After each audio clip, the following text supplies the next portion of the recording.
They attacked him for 72 straight hours.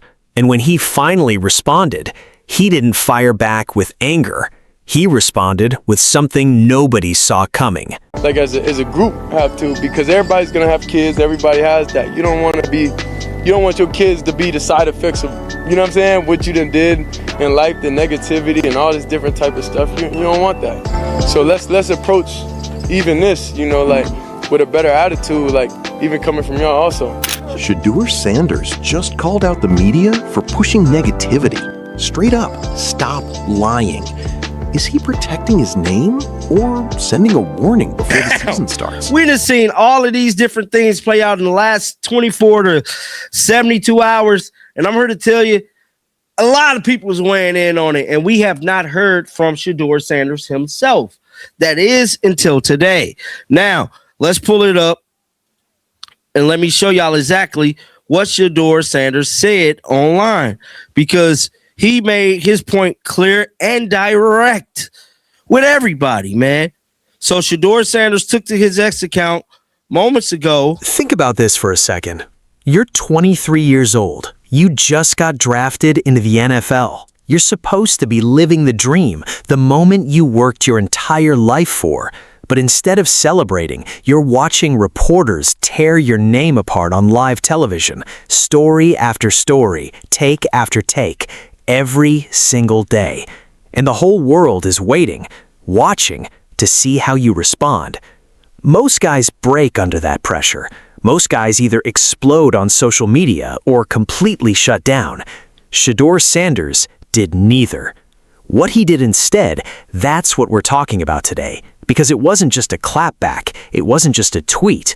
What Shedeur Sanders did in the last 48 hours revealed exactly who this young man is and why the people trying to bury him have already lost. Stay with me, because this story goes way deeper than you think. To drop this, let's focus on what truly matters in life and bring others along so we can elevate each other mentally, physically, and spiritually. This is the message Shedeur Sanders put out. Somebody said, Robert Gripper said, these are facts. Absolutely. You should have thought of this several years ago before you started acting like, I don't know. Some of these people were just haters. Will said, nephew, congrats on obtaining your degree. Now, those of you guys who might not have known this, Shedeur Sanders did graduate today. Let's go back to the beginning of this week. The Cleveland Browns media machine was running at full speed, and the target on its radar was Shedeur Sanders. Reports were flying, narratives were being built, negative story after negative story was dropping about the Browns' first-round pick, a young quarterback who hadn't even played a single regular season snap yet. And through all of it, Shedeur said nothing. No tweets, no interviews, no emotional outbursts, nothing. For 72 hours straight, while everybody else was loud, Shedeur Sanders was completely silent. People started wondering, is he okay? Is he rattled? Is the pressure of Cleveland already getting to him? But this is where everything changed. Because when Shedeur Sanders finally decided to speak, he didn't go to ESPN. He didn't call up a reporter. He went straight to his own platform, and the message he posted stopped people cold. He wrote, and I'm paraphrasing because this is his intellectual property, but the core of his message was this: focus on what truly matters. Lift people up, elevate each other, mentally, physically, spiritually. That's it. That was his response to 72 hours of media attacks. Not anger, not bitterness, not threats. Elevation. Now I want you to really sit with that for a second, because that's not what you post when you're broken. That's not what you post when the pressure has cracked you. That's what you post when you're operating from a completely different level than the people coming at you. And the internet felt it immediately. The response was massive. People from all over the country started sharing that message. Fans, athletes, even people who don't follow football were reposting it because it hit different. But here's the part of this story that almost nobody is talking about. No one expected what happened next. The same morning all of this drama was playing out in Cleveland, Shedeur Sanders was putting on a cap and gown. And he definitely made it apparent to drop a little message on the Colorado Buffaloes football X account, a little video snippet of graduating. And there is some photos to go along with this. What's up? We at graduation service.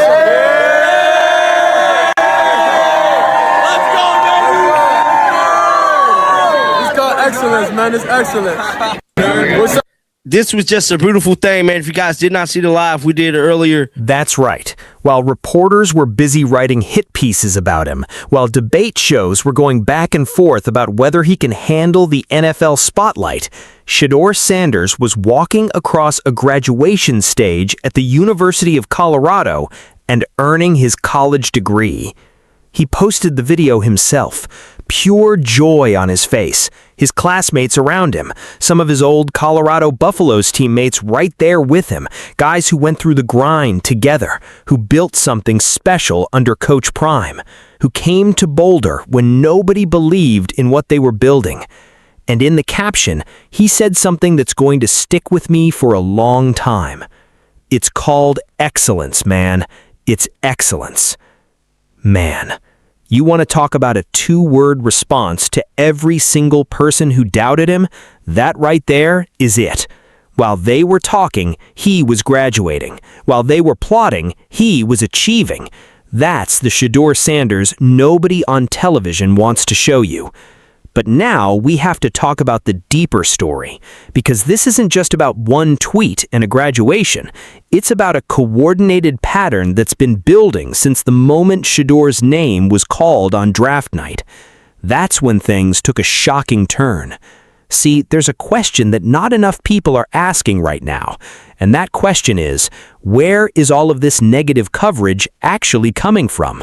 Think about it logically. Shedeur Sanders has not played a game. He has not fumbled the ball. He has not lost a locker room. He has not done a single thing on an NFL football field yet. So why is there this relentless wave of negative stories surrounding him before his career even starts? Somebody is pushing this narrative. Somebody is feeding these stories. And it's starting to become very clear who that somebody might be. Let me break it down for you.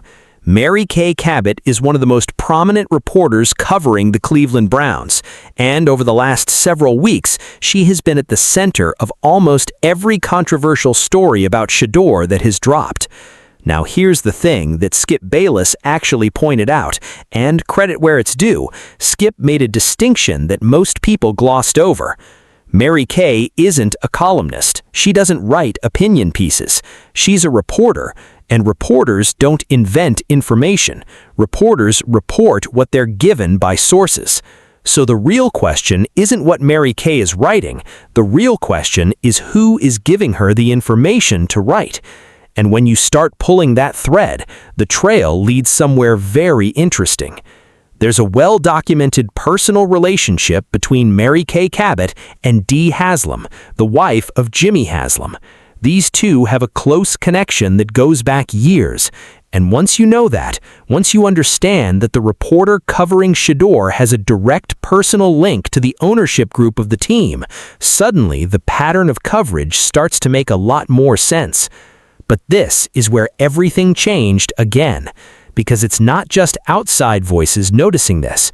People inside the Browns building are starting to push back too. Todd Monken, the offensive coordinator, went on 92.3 The Fan and essentially said he found the entire media circus around his team amusing in the most frustrated way possible. The kind of funny that means, I cannot believe this is actually happening. Andrew Berry, the general manager, came out and publicly distanced the organization from the narrative being pushed. Even Skip Bayless, somebody who is not exactly known for defending the Sanders family, raised questions about the source of all this information. That's not normal. When the team's own coaches and front office are shaking their heads at the media coverage, that tells you something is off. Now let me tell you what I believe is really going on here, and this is the part that ties everything together. The Cleveland Browns have a $230 million problem. His name is Deshaun Watson. Watson is still under contract. His situation is complicated, messy, and a constant source of tension inside the organization. And some people believe that by keeping the conversation focused on Shedeur, by surrounding his arrival with drama and controversy, certain people in the organization can buy time, can manage expectations, can keep a fan base distracted while they figure out what to do with a quarterback situation that has no clean answer. In other words, Shedeur Sanders didn't walk into a normal rookie situation. He walked into the middle of someone else's mess, and certain people in and around that organization are not above using him as a distraction. But here's what they miscalculated. Shedeur Sanders is not the kind of young man you can shake. This is a kid who grew up watching his father, Coach Prime, turn doubters into believers everywhere he went. This is a kid who went to Colorado when people laughed at that decision, and then broke records and changed the entire program. This is a kid who, in the middle of one of the messiest weeks of his young professional career, graduated college and posted a message about lifting people up. You don't rattle a guy like that with media games. You don't break a guy like that with planted stories. And you absolutely do not stop a guy like that by trying to control a narrative, because he's already writing his own. The receipts are stacking up. The people who are paying attention can see exactly what's happening. And when Shedeur Sanders gets on that field in a Browns uniform and starts doing what he's always done, making plays, leading his team, showing out, every single one of these stories is going to look exactly like what they are. Noise. Just noise from people who were never in his corner to begin with. Shedeur Sanders didn't need to explode. He didn't need to call anybody out by name. He posted a message about elevation and walked across a graduation stage. And that quiet confidence, that unbothered excellence, that's scarier to his doubters than any angry tweet ever could have been. Because it means he's not distracted, it means he's focused, and it means that when that season kicks off, he's going to be ready, while the people who spent all summer trying to tear him down are going to have to figure out what to do when their narrative falls apart.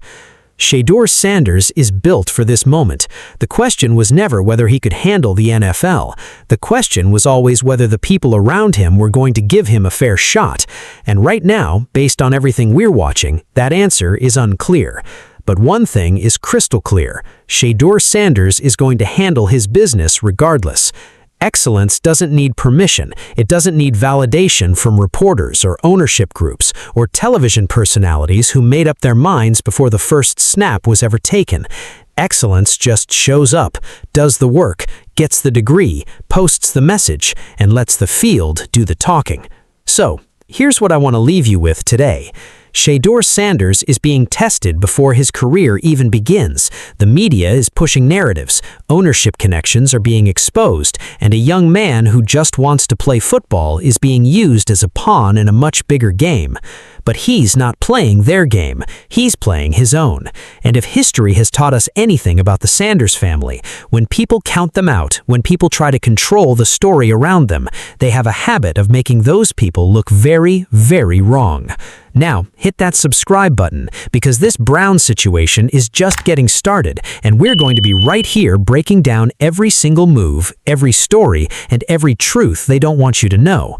And I want to ask you something in the comments right now. Do you think Shedeur Sanders is being treated fairly by the Cleveland media, or do you believe there's a bigger agenda at play behind the scenes? Drop your answer below, because this conversation, it's far from over.